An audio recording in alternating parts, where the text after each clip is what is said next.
I have decided to follow Jesus. I have decided to follow Jesus. I have decided to follow Jesus. No turning back, no turning back. The world behind me, the cross before me. The world behind me, the cross before me. The world behind me, the cross before me. No turning back, no turning back. Though none go with me, still I will follow. Though none go with me, still I will follow. Though none go with me, still I will follow. No turning back, no turning back. Will you decide now to follow Jesus? Will you decide now to follow Jesus? Will you decide now to follow Jesus? No turning back, no turning back. I have decided to follow Jesus. I have decided to follow Jesus. I have decided to follow Jesus. No turning back, no turning back, no turning back, no turning back. There's no turning back, no turning back.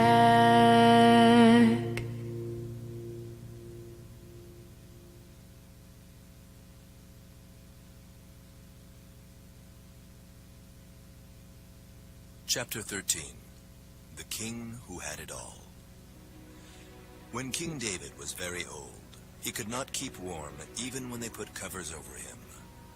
Bathsheba went to see the aged king in his room, where Abishag the Shunammite was attending him. Bathsheba bowed down, prostrating herself before the king. What is it you want? The king asked. She said to him, My lord, you yourself swore to me, your servant, by the Lord your God, Solomon your son shall be king after me, and he will sit on my throne. The king then took an oath. As surely as the Lord lives, who has delivered me out of every trouble, I will surely carry out this very day what I swore to you by the Lord, the God of Israel. Solomon your son shall be king after me, and he will sit on my throne in my place. Then Bathsheba bowed down with her face to the ground, prostrating herself before the king, and said, May my lord King David live forever. When the time drew near for David to die, he gave a charge to Solomon his son. I am about to go the way of all the earth, He said, so be strong, act like a man, and observe what the Lord your God requires. Walk in obedience to him, and keep his decrees and commands, his laws and regulations, as written in the law of Moses. Do this so that you may prosper in all you do and wherever you go, and that the Lord may keep his promise to me. If your descendants watch how they live, and if they walk faithfully before me with all their heart and soul, you will never fail to have a successor on the throne of Israel. Then David rested with his ancestors and was buried in the city of David. He had reigned 40 years over Israel, 7 years in Hebron and 33 in Jerusalem. So Solomon sat on the throne of his father David, and his rule was firmly established. Solomon made an alliance with Pharaoh, king of Egypt, and married his daughter. He brought her to the city of David until he finished building his palace and the temple of the Lord and the wall around Jerusalem. The people, however, were still sacrificing at the high places because a temple had not yet been built for the name of the Lord. Solomon showed his love for the Lord by walking according to the instructions given him by his father David, except that he offered sacrifices and burned incense on the high places. The king went to Gibeon to offer sacrifices, for that was the most important high place, and Solomon offered 1,000 burnt offerings on that altar. At Gibeon, the Lord appeared to Solomon during the night in a dream, and God said, "Ask for whatever you want me to give you." Solomon answered, You have shown great kindness to your servant, my father David, because he was faithful to you and righteous and upright in heart. You have continued this great kindness to him, and have given him a son to sit on his throne this very day. Now, Lord my God, you have made your servant king in place of my father David. But I am only a little child, and do not know how to carry out my duties. Your servant is here among the people you have chosen, a great people, too numerous to count or number. So give your servant a discerning heart to govern your people and to distinguish between right and wrong. For who is able to govern this great people of yours? The Lord was pleased that Solomon had asked for this. So God said to him, Since you have asked for this, and not for long life or wealth for yourself, nor have asked for the death of your enemies, but for discernment in administering justice, I will do what you have asked. I will give you a wise and discerning heart, so that there will never have been anyone like you, nor will there ever be. Moreover, I will give you what you have not asked for, both wealth and honor, so that in your lifetime you will have no equal among kings. And if you walk in obedience to me, and keep my decrees and commands, as David your father did, I will give you a long life. Then Solomon awoke, and he realized it had been a dream. He returned to Jerusalem, stood before the ark of the Lord's covenant, and sacrificed burnt offerings and fellowship offerings. Then he gave a feast for all his court. Now 2 prostitutes came to the king and stood before him. One of them said, Pardon me, my lord. This woman and I live in the same house, and I had a baby while she was there with me. The 3rd day after my child was born, this woman also had a baby. We were alone. There was no one in the house but the 2 of us. During the night, this woman's son died because she lay on him. So she got up in the middle of the night and took my son from my side while I, your servant, was asleep. She put him by her breast and put her dead son by my breast. The next morning, I got up to nurse my son, and he was dead. But when I looked at him closely in the morning light, I saw that it wasn't the son I had born. The other woman said, No! The living one is my son. The dead one is yours. but the first one insisted. No, the dead one is yours. The living one is mine. And so they argued before the king.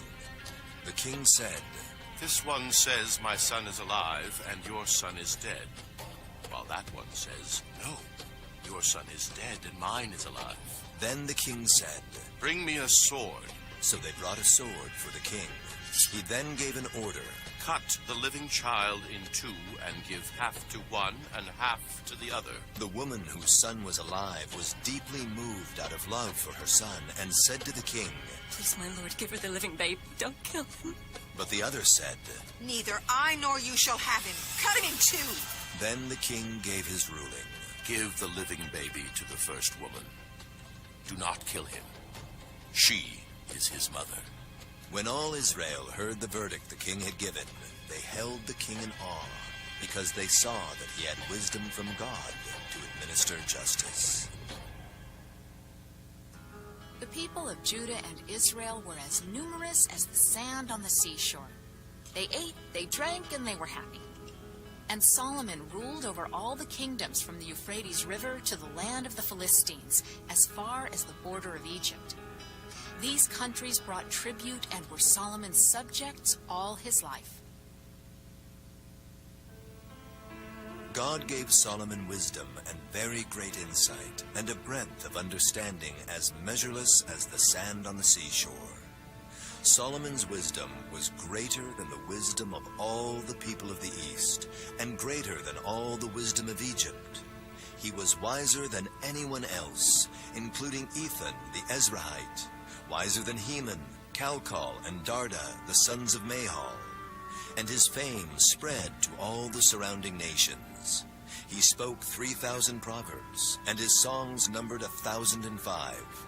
He spoke about plant life, from the cedar of Lebanon to the hyssop that grows out of walls. He also spoke about animals and birds, reptiles and fish. From all nations, people came to listen to Solomon's wisdom, sent by all the kings of the world who had heard of his wisdom. Solomon's name is synonymous with wisdom, in part due to the collection of his sayings contained in the famous book of Proverbs. Touching on many life issues, these catchy couplets offer practical insight into what it means to fear God, to have God-honoring relationships, and how to wisely handle finances, work, and life. The Proverbs of Solomon, son of David, king of Israel. For gaining wisdom and instruction, for understanding words of insight, for receiving instruction in prudent behavior, doing what is right and just and fair, for giving prudence to those who are simple. The fear of the Lord is the beginning of knowledge, but fools despise wisdom and instruction.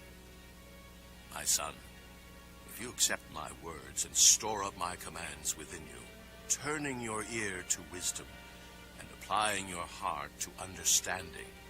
Indeed, if you call out for insight and cry aloud for understanding, and if you look for it as for silver and search for it as for hidden treasure, then you will understand the fear of the Lord and find the knowledge of God. For the Lord gives wisdom. From his mouth come knowledge and understanding. Wisdom will save you from the ways of wicked men, from men whose words are perverse. My son, do not forget my teaching, but keep my commands in your heart, for they will prolong your life many years and bring you peace and prosperity. Let love and faithfulness never leave you. Bind them around your neck. Write them on the tablet of your heart. Then you will win favor and a good name in the sight of God and man. Trust in the Lord with all your heart, and lean not on your own understanding. In all your ways submit to him, and he will make your paths straight. Do not be wise in your own eyes. Fear the Lord and shun evil. This will bring health to your body and nourishment to your bones. Honor the Lord with your wealth, with the first fruits of all your crops. Then your barns will be filled to overflowing, and your vats will brim over with new wine. My son, do not despise the Lord's discipline, and do not resent his rebuke, because the Lord disciplines those he loves. As a father, the son he delights in. Can a man walk on hot coals without his feet being scorched? So is he who sleeps with another man's wife. No one who touches her will go unpunished. A king's wrath strikes terror like the roar of a lion. Those who anger him forfeit their lives. It is to one's honor to avoid strife, but every fool is quick to quarrel. Sluggards do not plow in season, so at harvest time they look but find nothing. The righteous lead blameless lives. Blessed are their children after them. Differing weights and differing measures, the Lord tests them both. Do not love sleep, or you will grow poor. Stay awake, and you will have food to spare. Gold there is, and rubies in abundance, but lips that speak knowledge are a rare jewel. Food gained by fraud tastes sweet, but one ends up with a mouthful of gravel. A gossip betrays a confidence, so avoid anyone who talks too much. If someone curses their father or mother, their lamp will be snuffed out in pitch darkness. An inheritance claimed too soon will not be blessed at the end. Do not say, "I'll pay you back for this wrong." Wait for the Lord, and he will avenge you. A person's steps are directed by the Lord. How then can anyone understand their own way? The human spirit is the lamp of the Lord. It sheds light on one's inmost being. The glory of young men is their strength. Gray hair, the splendor of the old. In the Lord's hand, the king's heart is a stream of water that he channels toward all who please him. A person may think their own ways are right, but the Lord weighs the heart. To do what is right and just is more acceptable to the Lord than sacrifice. Haughty eyes and a proud heart, the unplowed field of the wicked, produce sin. The plans of the diligent lead to profit, as surely as haste leads to poverty. A fortune made by a lying tongue is a fleeting vapor and a deadly snare. The violence of the wicked will drag them away, for they refuse to do what is right. The wicked crave evil. Their neighbors get no mercy from them. Whoever shuts their ears to the cry of the poor will also cry out and not be answered. A gift given in secret soothes anger, and a bribe concealed in the cloak pacifies great wrath. When justice is done, it brings joy to the righteous, but terror to evildoers. Whoever loves pleasure will become poor. Whoever loves wine and olive oil will never be rich. Better to live in a desert than with a quarrelsome and nagging wife. The wise store up choice food and olive oil, but fools gulp theirs down. Whoever pursues righteousness and love finds life, prosperity, and honor. Those who guard their mouths and their tongues keep themselves from calamity. The sacrifice of the wicked is detestable. How much more so when brought with evil intent? A false witness will perish, but a careful listener will testify successfully. There is no wisdom, no insight, no plan that can succeed against the Lord. The horse is made ready for the day of battle, but victory rests with the Lord. Because his father's military success had secured Israel's borders, King Solomon could focus on diplomacy, architecture, and temple construction. If David's first approach to neighbors was to brandish a sword, Solomon's was to say a wise word and cut a good deal. David was the warrior king. Solomon was the brilliant general contractor.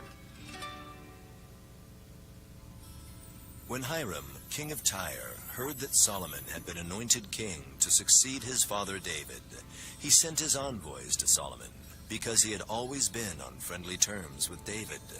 Solomon sent back this message to Hiram. You know that because of the wars waged against my father David from all sides, he could not build a temple for the name of the Lord his God until the Lord put his enemies under his feet. But now the Lord my God has given me rest on every side, and there is no adversary or disaster. I intend, therefore, to build a temple for the name of the Lord my God, as the Lord told my father David when he said, Your son, whom I will put on the throne in your place, will build the temple for my name. So give orders that cedars of Lebanon be cut for me. My men will work with yours, and I will pay you for your men whatever wages you set. You know that we have no one so skilled in felling timber as the Sidonians. When Hiram heard Solomon's message, he was greatly pleased and said, Praise be to the Lord today, for he has given David a wise son to rule over this great nation. So Hiram sent word to Solomon. I have received the message you sent me, and will do all you want in providing the cedar and juniper logs. My men will haul them down from Lebanon to the Mediterranean Sea, and I will float them as rafts by sea to the place you specify. There I will separate them, and you can take them away. And you are to grant my wish by providing food for my royal household. In this way, Hiram kept Solomon supplied with all the cedar and juniper logs he wanted. And Solomon gave Hiram 20,000 cores of wheat as food for his household, in addition to 20,000 baths of pressed olive oil. Solomon continued to do this for Hiram year after year. The Lord gave Solomon wisdom, just as he had promised him. There were peaceful relations between Hiram and Solomon, and the two of them made a treaty. In the 480th year after the Israelites came out of Egypt, in the 4th year of Solomon's reign over Israel, in the month of Ziv, the 2nd month, he began to build the temple of the Lord.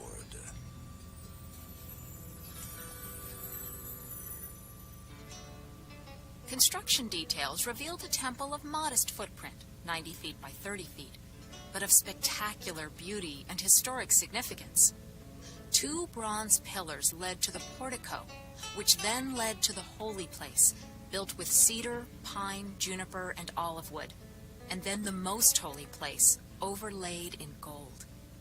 The Ark of God was placed in the most holy place, where entry was limited to the high priest.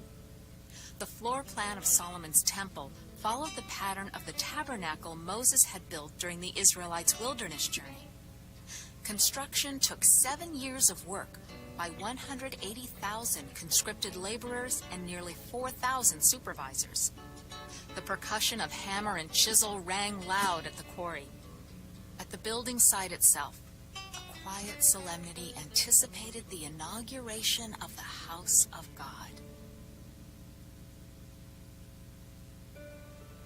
When all the work King Solomon had done for the temple of the Lord was finished, he brought in the things his father David had dedicated, the silver and gold and the furnishings, and he placed them in the treasuries of the Lord's temple. Then King Solomon summoned into his presence at Jerusalem the elders of Israel, all the heads of the tribes and the chiefs of the Israelite families, to bring up the ark of the Lord's covenant from Zion, the city of David. All the Israelites came together to King Solomon at the time of the festival in the month of Ethanim, the 7th month. When all the elders of Israel had arrived, the priests took up the ark, and they brought up the ark of the Lord and the tent of meeting, and all the sacred furnishings in it. The priests and Levites carried them up, and King Solomon and the entire assembly of Israel that had gathered about him were before the ark, sacrificing so many sheep and cattle that they could not be recorded or counted. The priests then brought the ark of the Lord's covenant to its place in the inner sanctuary of the temple, the most holy place, and put it beneath the wings of the cherubim. The priests then withdrew from the holy place. All the priests who were there had consecrated themselves, regardless of their divisions. All the Levites who were musicians, Asaph, Heman, Jeduthun, and their sons and relatives, stood on the east side of the altar, dressed in fine linen and playing cymbals, harps, and lyres. They were accompanied by 120 priests sounding trumpets. The trumpeters and musicians joined in unison to give praise and thanks to the Lord. Accompanied by trumpets, cymbals, and other instruments, the singers raised their voices in praise to the Lord and sang, He is good! His love endures forever!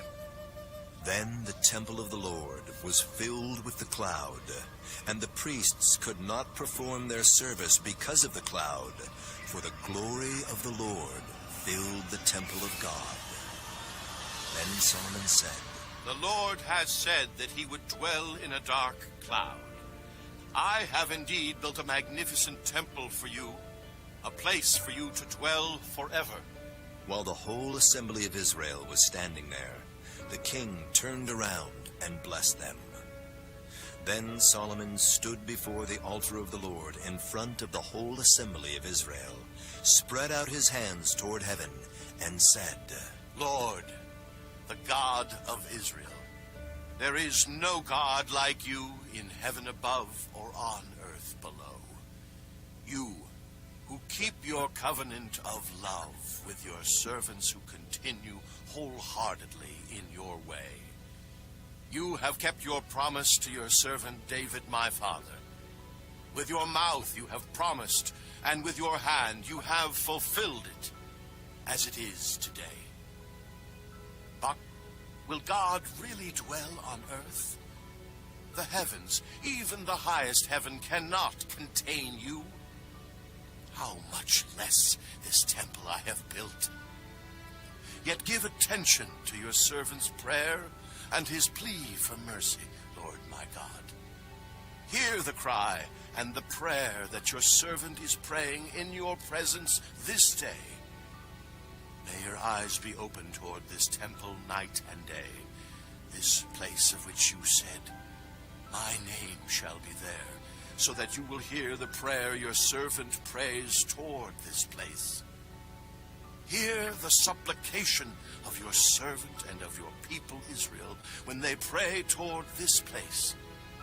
Hear from heaven your dwelling place. And when you hear, forgive. Now, my God, may your eyes be open and your ears attentive to the prayers offered in this place. Now arise, Lord God, and come to your resting place, you and the ark of your might. May your priests, Lord God, be clothed with salvation. May your faithful people rejoice in your goodness. Lord God, do not reject your anointed one. Remember the great love promised to David your servant. When Solomon finished praying, fire came down from heaven and consumed the burnt offering and the sacrifices, and the glory of the Lord filled the temple. The priests could not enter the temple of the Lord because the glory of the Lord filled it. When all the Israelites saw the fire coming down and the glory of the Lord above the temple, they knelt on the pavement with their faces to the ground, and they worshipped and gave thanks to the Lord, saying, He is good! His love endures forever!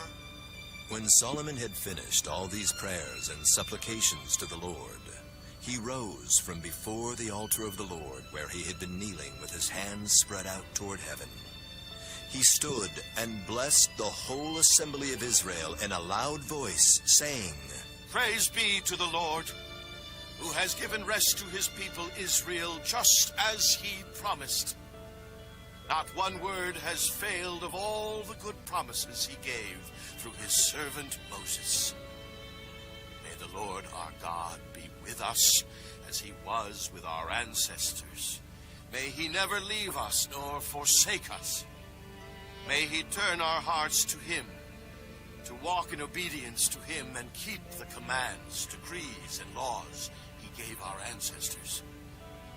And may these words of mine, which I have prayed before the Lord, be near to the Lord our God day and night, that he may uphold the cause of his servant and the cause of his people Israel according to each day's need, so that all the peoples of the earth may know that the Lord is God, and that there is no other. And may your hearts be fully committed to the Lord our God, to live by his decrees and obey his commands, as at this time. Then the king and all the people offered sacrifices before the Lord. And King Solomon offered a sacrifice of 22,000 head of cattle and 120,000 sheep and goats. So the king and all the people dedicated the temple of God. When Solomon had finished the temple of the Lord and the royal palace, and had succeeded in carrying out all he had in mind to do in the temple of the Lord and in his own palace, the Lord appeared to him at night and said, I have heard your prayer, and have chosen this place for myself as a temple for sacrifices. When I shut up the heavens so that there is no rain, or command locusts to devour the land, or send a plague among my people, if my people, who are called by my name, will humble themselves and pray, and seek my face and turn from their wicked ways, then I will hear from heaven, and I will forgive their sin, and will heal their land. Now my eyes will be open, and my ears attentive to the prayers offered in this place. I have chosen and consecrated this temple, so that my name may be there forever. My eyes and my heart will always be there. As for you, if you walk before me faithfully, as David your father did, and do all I command, and observe my decrees and laws, I will establish your royal throne, as I covenanted with David your father, when I said, you shall never fail to have a successor to rule over Israel. But if you turn away and forsake the decrees and commands I have given you, and go off to serve other gods and worship them, then I will uproot Israel from my land, which I have given them, and will reject this temple I have consecrated for my name. I will make it a byword and an object of ridicule among all peoples. This temple will become a heap of rubble. All who pass by will be appalled and say, why has the Lord done such a thing to this land and to this temple?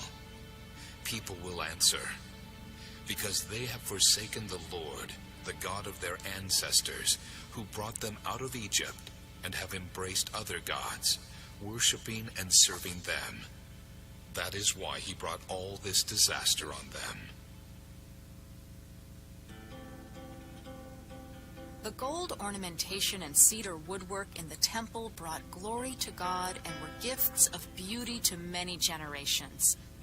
But God reminded Solomon that faithfulness, integrity of heart, uprightness, and obedience were what he desired even more. All this Solomon heard, believed, and followed, even when faced with the accolades of admirers. Visitors came from everywhere to meet this famous king. When the Queen of Sheba heard about the fame of Solomon and his relationship to the Lord, she came to test Solomon with hard questions.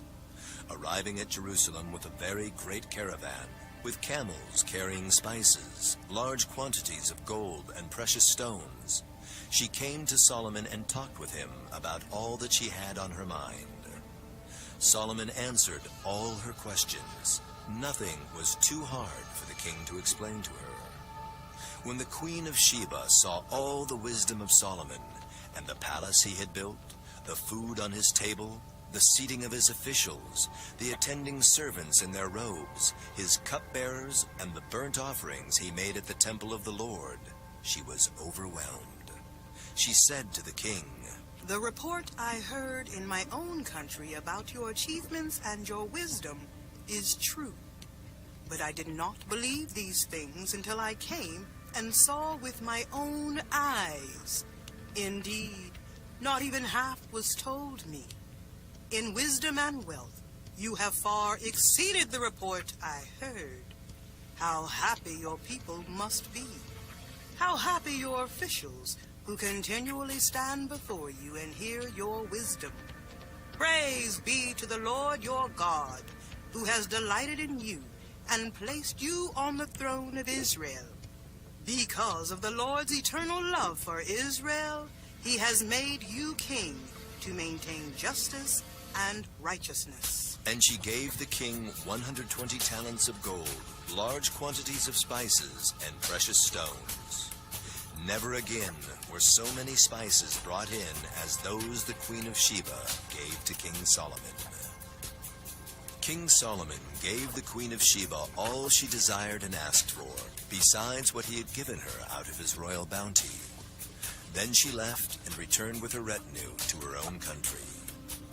The weight of the gold that Solomon received yearly was 666 talents, not including the revenues from merchants and traders and from all the Arabian kings and the governors of the territories. King Solomon made 200 large shields of hammered gold. 600 shekels of gold went into each shield. He also made 300 small shields of hammered gold with 3 minas of gold in each shield. The king put them in the palace of the forest of Lebanon.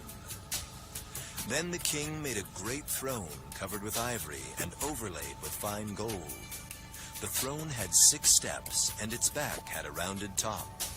On both sides of the seat were armrests, with a lion standing beside each of them. 12 lions stood on the 6 steps, one at either end of each step. Nothing like it had ever been made for any other kingdom. All King Solomon's goblets were gold, and all the household articles in the palace of the forest of Lebanon were pure gold. Nothing was made of silver, because silver was considered of little value in Solomon's days. The king had a fleet of trading ships at sea, along with the ships of Hiram. Once every 3 years it returned, carrying gold, silver, and ivory, and apes and baboons. King Solomon was greater in riches and wisdom than all the other kings of the earth. The whole world sought audience with Solomon to hear the wisdom God had put in his heart. Year after year, everyone who came brought a gift: articles of silver and gold, robes, weapons and spices, and horses and mules. Solomon accumulated chariots and horses. He had 1,400 chariots and 12,000 horses, which he kept in the chariot cities and also with him in Jerusalem. The king made silver as common in Jerusalem as stones, and cedar as plentiful as sycamore fig trees in the foothills. Solomon's horses were imported from Egypt and from Cuwe. The royal merchants purchased them from Cuwe at the current price. They imported a chariot from Egypt for 600 shekels of silver, and a horse for 150. They also exported them to all the kings of the Hittites and the Arameans. During Solomon's time, polygamy was considered normal, but was not sanctioned by God. Like other kings, Solomon had a large harem of wives, some of whom were from other nations. For Solomon, unfortunately, the irresistible draw of sweet perfume led to relaxing his guard against pagan worship as well. A bad decision from a fellow renowned for wisdom. It was the beginning of the end.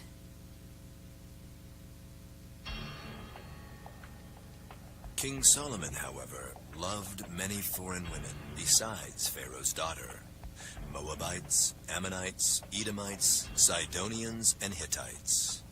They were from nations about which the Lord had told the Israelites, "You must not intermarry with them, because they will surely turn your hearts after their gods." Nevertheless, Solomon held fast to them in love. He had 700 wives of royal birth and 300 concubines, and his wives led him astray. As Solomon grew old, his wives turned his heart after other gods. and his heart was not fully devoted to the Lord his God as the heart of David his father had been. He followed Ashtoreth, the goddess of the Sidonians, and Molech, the detestable god of the Ammonites. So Solomon did evil in the eyes of the Lord. He did not follow the Lord completely as David his father had done. The Lord became angry with Solomon because his heart had turned away from the Lord, the God of Israel, who had appeared to him twice. Although he had forbidden Solomon to follow other gods, Solomon did not keep the Lord's command. So the Lord said to Solomon, Since this is your attitude, and you have not kept my covenant and my decrees, which I commanded you, I will most certainly tear the kingdom away from you, and give it to one of your subordinates. Nevertheless, for the sake of David your father, I will not do it during your lifetime. I will tear it out of the hand of your son. Yet I will not tear the whole kingdom from him, but will give him one tribe for the sake of David my servant, and for the sake of Jerusalem, which I have chosen. Up with a mouthful of gravel. A gossip betrays a confidence, so avoid anyone who talks too much. If someone curses their father or mother, their lamp will be snuffed out in pitch darkness. An inheritance claimed too soon will not be blessed at the end.